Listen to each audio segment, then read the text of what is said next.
The sky over Pine Ridge hung heavy with gray clouds, the kind that whispered of rain but held it back like a secret. Virginia Ginny Tate, 78 years old, walked steadily along the edge of Route 14. Her lilac blouse fluttered slightly in the warm breeze, and her white hair was tied in a neat bun. Beside her trotted Sarge, a German shepherd with broad shoulders, sharp eyes, and a gait that screamed discipline. He wasn't just a dog. He was a soldier. It was a quiet Friday afternoon. The grocery store was less than a mile away, but just as Ginny passed the old gas station, the rumble of engines shattered the stillness. 5 Harley-Davidsons roared onto the gravel lot and stopped with a screech. The men who dismounted wore black leather vests with skull patches and tattoos that told stories of violence and arrogance. Roy Tank Maddox, the leader, pulled off his sunglasses and sneered. "Well, look who decided to take our road today." Ginny didn't flinch. She didn't speak. She simply stood still and looked each of them dead in the eye. Sarge stopped beside her, still as stone. No growl, no bark. But any man who'd seen combat would know. The dog was reading every move. Travis Rattler McCoy spat in the dirt and chuckled. "Nice dog. Bet he can't even see straight anymore." Ginny calmly reached into her pocket and pulled out a worn silver badge, the old symbol of the New Jersey Police Department. "My husband was a lieutenant in the K9 unit. I trained dogs for 15 years, she said. Her voice was steady, cold, and confident. "This one here," she tilted her head toward Sarge. "He's done more for this country than you ever will." Zeke Bones Callahan snorted. "Yeah, right. And I'm the mayor." The group laughed, but it was short-lived. Something in the air had shifted. Then it happened. Axel Switch Monroe, the youngest, fumbled and dropped a small handgun. The metallic clatter on the pavement hit like a gunshot. Sarge didn't hesitate. In a flash, he launched forward, pinning Axel to the ground with precise force. The kid screamed, but Sarge didn't bite. He didn't have to. He held Axel's arm with perfect control, eyes locked, muscles tensed, waiting. Tank took a step forward but froze when Ginny raised her voice. "He only lets go when I say so," she said. "And I haven't decided if he should." No one moved. The wind picked up, carrying the scent of the coming storm. But the real storm was already here. Those men thought they were messing with a fragile old lady. But Virginia Tate was anything but fragile. She carried the kind of scars no one could see. And this encounter, this mistake, was only the beginning of something that would shake Pine Ridge to its core. Enjoying the story?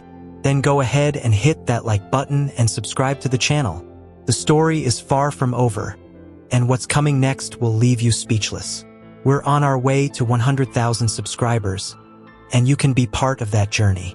Turn on the bell so you don't miss a thing. The tension broke only when Ginny gave a short, sharp whistle. Sarge released Axel instantly, stepping back but keeping his eyes locked on the group like a sniper waiting for a reason to fire again. Axel crawled backward, cradling his arm, breathing hard. The others didn't say a word.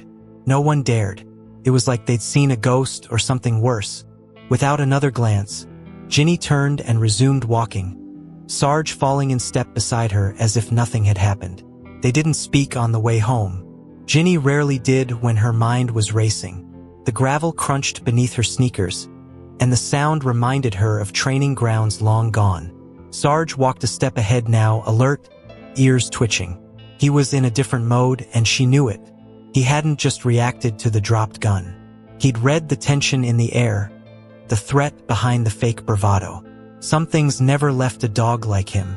Back at her small house on the edge of town, Ginny unlocked the door with a calm hand, but her mind was far from still. The living room was quiet, decorated with old photos, soft lamps, and the familiar scent of lavender.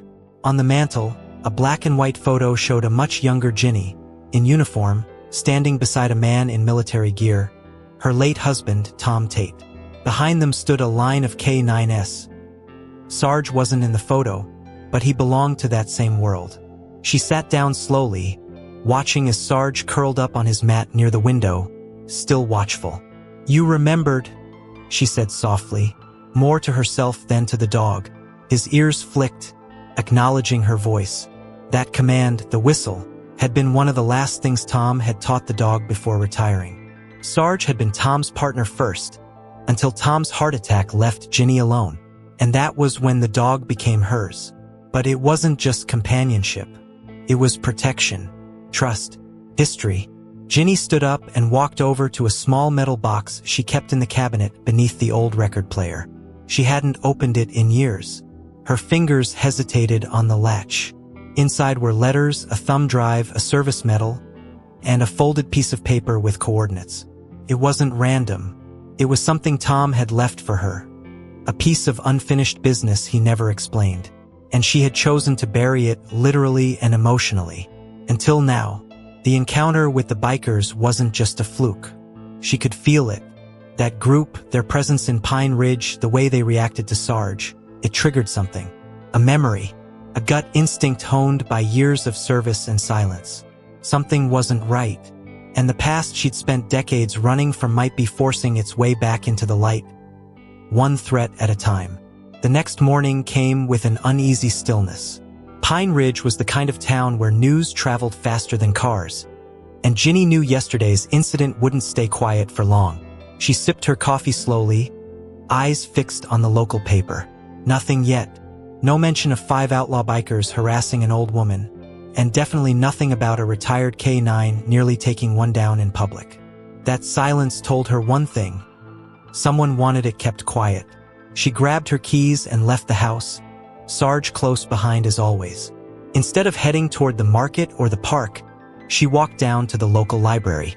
Not for books, but for the archives. A quiet room in the back held records most folks in town forgot existed. Police logs, city permits, old incident reports. The kind of paper trail that never quite disappears. Ginny hadn't looked at these files in years, but something told her she needed to now. Sifting through the digital records and yellowing folders, she narrowed her search to known motorcycle clubs. One name stopped her cold. Polfine Rocks MC. It was listed in a closed federal case from 1998. Weapons trafficking. Extortion. 2 disappearances. No convictions. She clicked deeper and saw a name she hadn't heard in over 25 years. Duke Maddox. A man tied to Tom's last undercover assignment. And if she was right, Roy Tank Maddox wasn't just a random thug. He was Duke's son. Ginny leaned back in her chair, the pieces clicking together in her mind like a code finally cracking open. Tom had left that folded paper with coordinates for a reason. It hadn't been paranoia, it had been a warning. Whatever he found back then had never been resolved. And now someone was digging it back up. Whether by coincidence or design, they had come to Pine Ridge. And they found her. As she left the library, the uneasy feeling in her chest turned sharper. At the far end of the street, parked near the diner, she spotted 2 of the bikers from yesterday, Rattler and Bones. They weren't laughing now. They were watching, calm still, pretending to just be hanging out. But their eyes were fixed on her, and that told Ginny everything. They weren't done. Not even close. She turned to Sarge, who was already looking in the same direction. His ears back, body tense. "Yeah," she whispered. "I see them too." This wasn't about scaring an old woman anymore. It never was. This was about something much bigger, something buried. And she wasn't going to wait for them to make the next move. Ginny didn't go home right away. Instead, she took a detour, one only she and a handful of people in town would even remember. Just outside Pine Ridge, past an old barn swallowed by weeds, was the entrance to what used to be a training field. It belonged to a retired state trooper named Earl McKinney, a man who had once owed his life to Tom Tate and still owed his silence to Ginny. She hadn't seen him in years, but if anyone still kept tabs on the kind of people she was now dealing with, it would be him. Earl lived in a trailer tucked behind the overgrown field. Ginny knocked twice on the aluminum door and waited. When it opened, the years fell away in an instant. Earl looked older, slower, but his eyes still burned with suspicion and instinct. "Well, I'll be damned," he said. "Virginia Tate, I thought you were done with ghosts." Ginny stepped in without a smile. Apparently, the ghosts weren't done with me. Inside, She laid out what had happened. The bikers. Sarge's reaction. The name Maddox. Earl listened in silence, arms crossed, nodding only once, when she mentioned the federal case from 1998. That file was scrubbed, he said. Wasn't just closed, it was buried. Someone had friends in high places. He walked over to a rusted cabinet, pulled out a dusty binder, and flipped to a page with black and white mugshots. There, younger and meaner, was Duke Maddox. And next to his name, suspected informant turned rogue. Ginny stared at the photo. That's Tank's father. Tom knew him. They were supposed to meet. He never came back from that mission. Earl nodded slowly. And now the son shows up in your town with 4 muscle heads and no reason? That's not coincidence.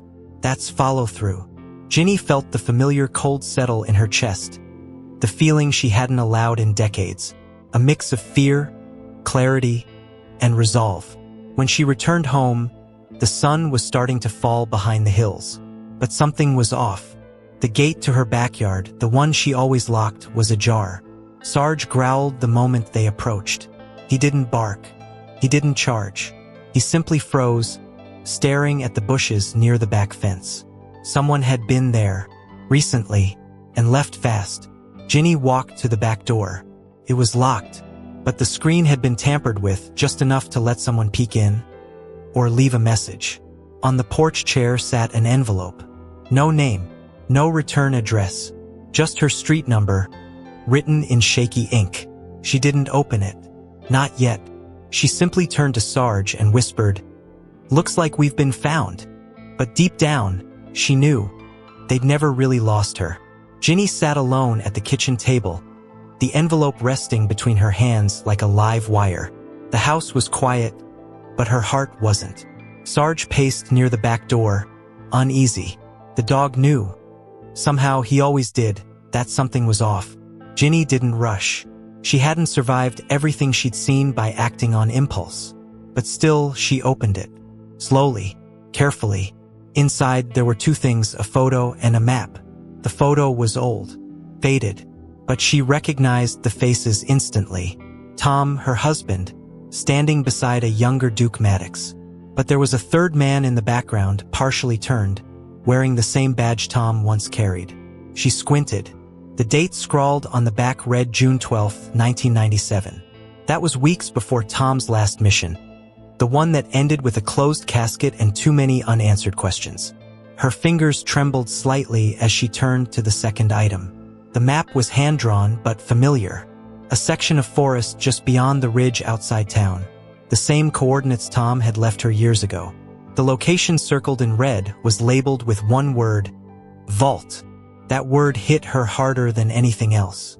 It wasn't a term law enforcement used lightly. Vault meant evidence. Hidden things. Dangerous truths. Ginny leaned back in her chair, staring at the map. Tom hadn't been trying to protect her from the past. He was asking her to finish what he couldn't.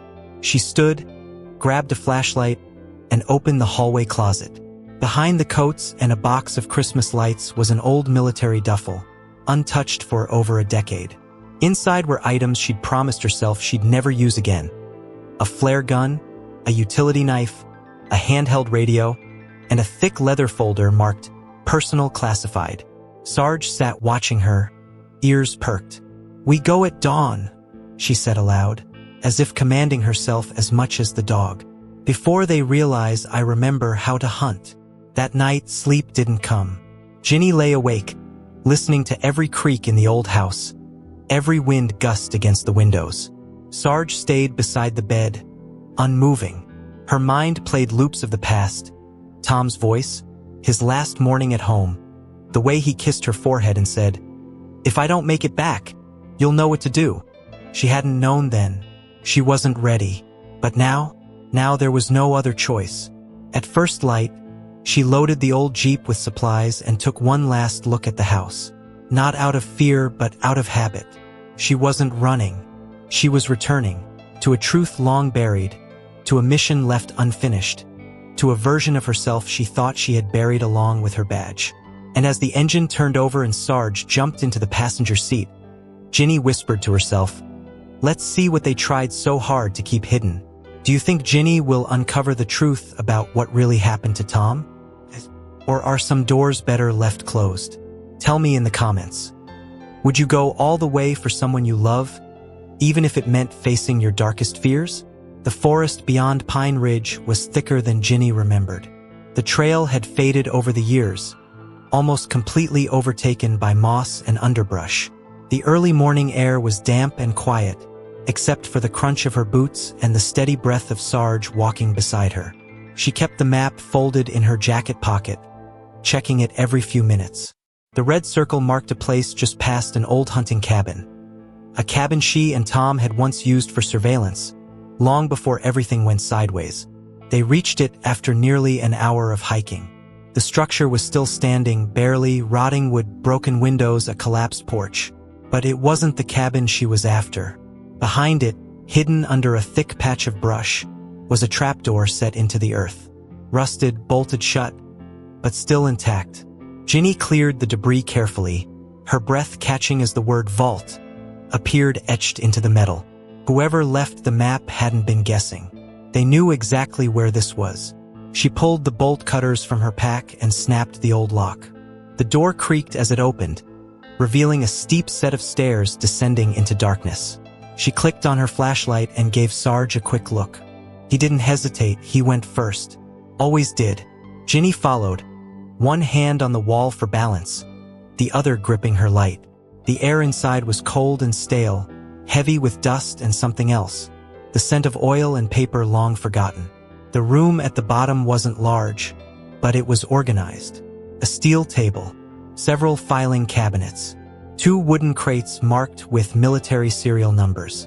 Ginny's light swept across the space, landing on a folder left open in the center of the table. She picked it up with trembling fingers. Inside were black and white surveillance photos, memos with redacted names, and reports signed by Tom Tate. The handwriting was unmistakable.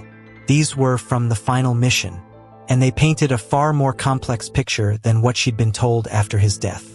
According to the documents, Tom had uncovered not just illegal arms trading, but something darker, a connection between law enforcement officials and organized crime, with Duke Maddox as the link.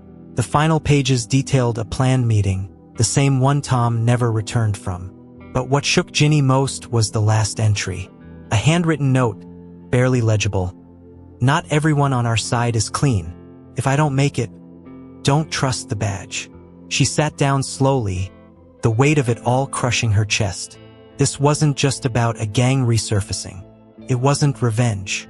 It was unfinished business tied to people in power, and she'd spent the last 2 decades in the dark.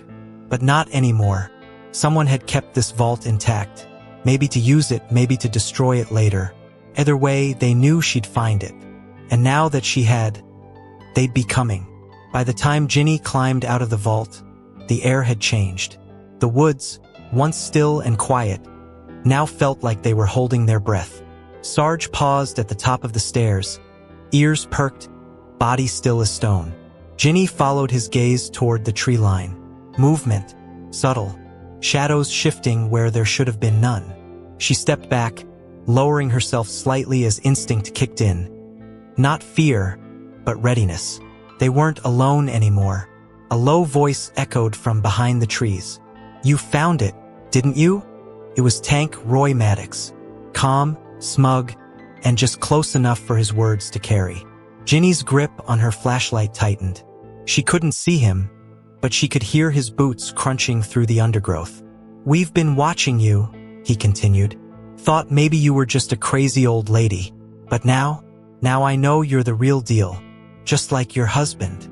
Ginny stepped away from the trapdoor and motioned to Sarge. Quiet. Still. Waiting. She needed to buy time, assess the threat. You followed me out here to kill me? She called back. After all this time? Tank laughed, low, guttural. Kill you? Not yet. We want the files. The vault. Whatever Tom Tate left behind. And maybe we'll let you go. Or maybe not.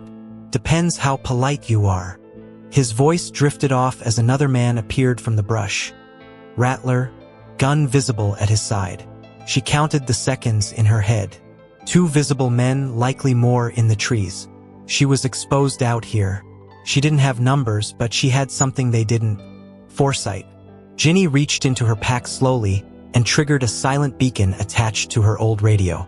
A leftover from training days. It didn't call the police. Called Earl. She only hoped he hadn't gotten too old to answer. "You should be careful where you step," she said aloud, raising her voice. "That old cabin is rigged with more than just bad memories." Tank stepped into view now, cocky, smiling, but not reckless. He looked at her like a predator sizing up a threat he didn't quite understand. "You think you scare me? I was raised by worse than you." Ginny nodded. "And that's your problem. You think people like me are weak just because we've gotten older.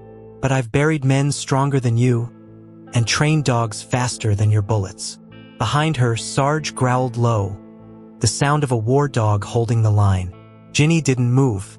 She stared Tank down, heart pounding, hands steady. She wasn't going to run. Not anymore, because the vault wasn't just a hiding place. It was bait, and they'd just walked straight into it. The moment hung in the air.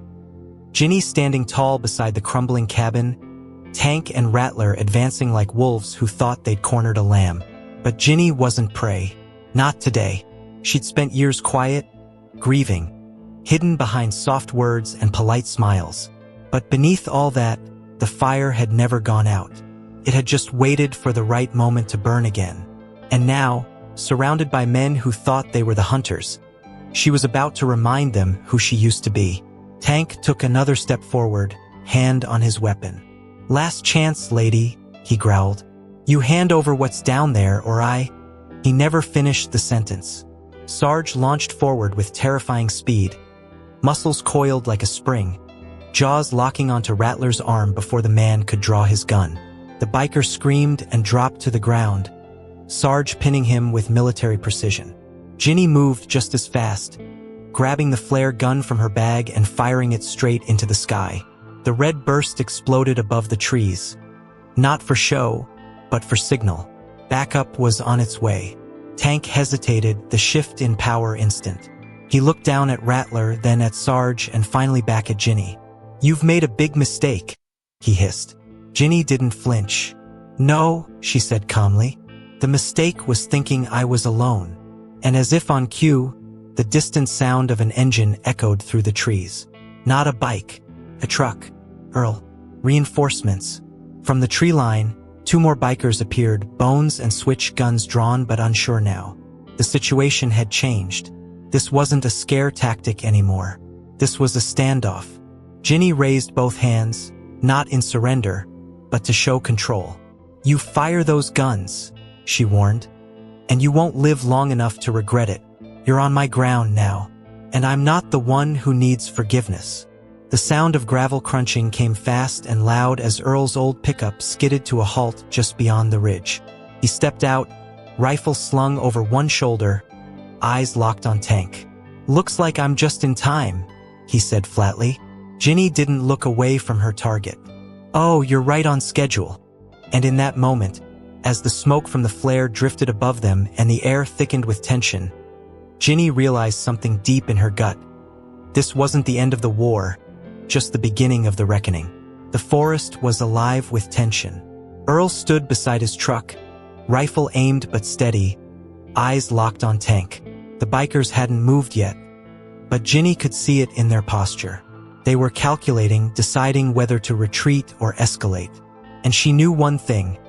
If they left now, they'd be back stronger. If they stayed, someone might not walk away.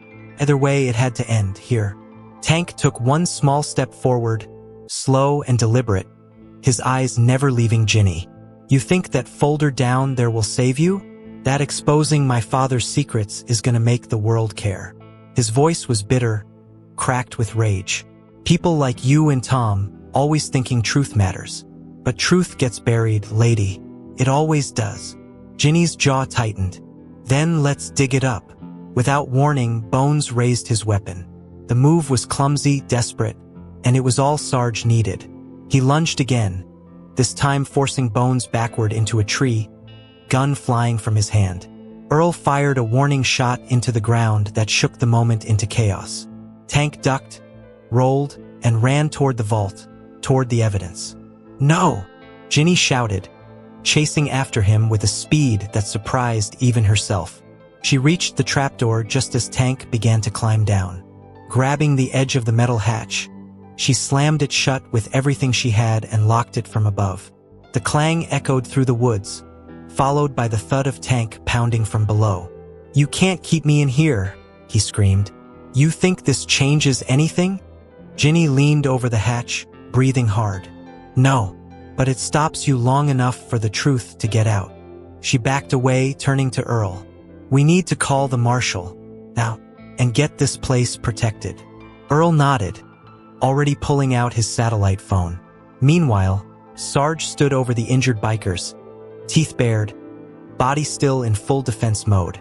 The others had fled, melted into the trees like cowards who'd realized too late they'd picked the wrong fight.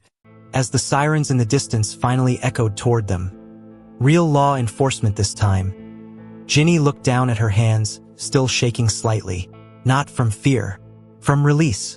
Years of silence, years of doubt, and now the truth was coming out. But even as peace began to return to the woods, one final thought crossed her mind. What if there were more secrets Tom never had time to share? 3 days later, Pine Ridge was no longer quiet, but this time for the right reasons. Federal agents had secured the vault. News vans lined the road leading to the old cabin. The files Ginny recovered made headlines across the state. Corruption, cover-ups, criminal ties between law enforcement and organized crime. Duke Maddox's name resurfaced, and with it, the full truth of the operation that cost Tom his life. Ginny had finally done what no one else could. She finished the mission. Tank was in federal custody, along with 2 of his crew. The others had disappeared into the wind, but warrants were out. The vault had become evidence in a reopened federal case, and for the first time in decades, Ginny felt like the world had tilted just a little more toward justice. But even with all the noise and attention, her little house at the edge of town remained the same, a quiet place where ghosts could finally rest. She sat on the porch with Sarge at her feet, his eyes half closed in the sun. Earl had dropped off a copy of the official report that morning. It confirmed what she'd suspected but never said out loud. Tom had never gone rogue. He hadn't disobeyed orders or disappeared. He had been betrayed from within by someone in uniform, someone they had both once trusted. And yet, even with that truth, Ginny didn't feel hate. She felt closure. Inside, she placed the old badge and the remaining documents into a shadow box and hung it on the wall beside Tom's photo. It wasn't a shrine. It was a statement, a reminder that truth mattered, that silence could be broken, that even a widow in a quiet town could change the course of a story that others tried to bury. And for the first time in a long time, Ginny didn't feel like she was surviving. She felt like she was living again. That night, as the stars filled the sky, Ginny stood in the backyard looking up, the breeze cool against her skin. "We did it, Tom," she whispered. "I kept the promise." Sarge came and sat beside her, pressing gently into her leg. He too had served. He too had waited. And now, like her, he could rest. Because in the end, it wasn't about revenge. It wasn't even about justice. It was about truth. And truth, no matter how long it stays buried, always finds a way back to the light. If this story touched your heart the way it touched ours, leave a like and subscribe to the channel. Stories like Ginny's prove that courage doesn't fade with age, and that the past always finds its way back. Share this with someone who needs that reminder today.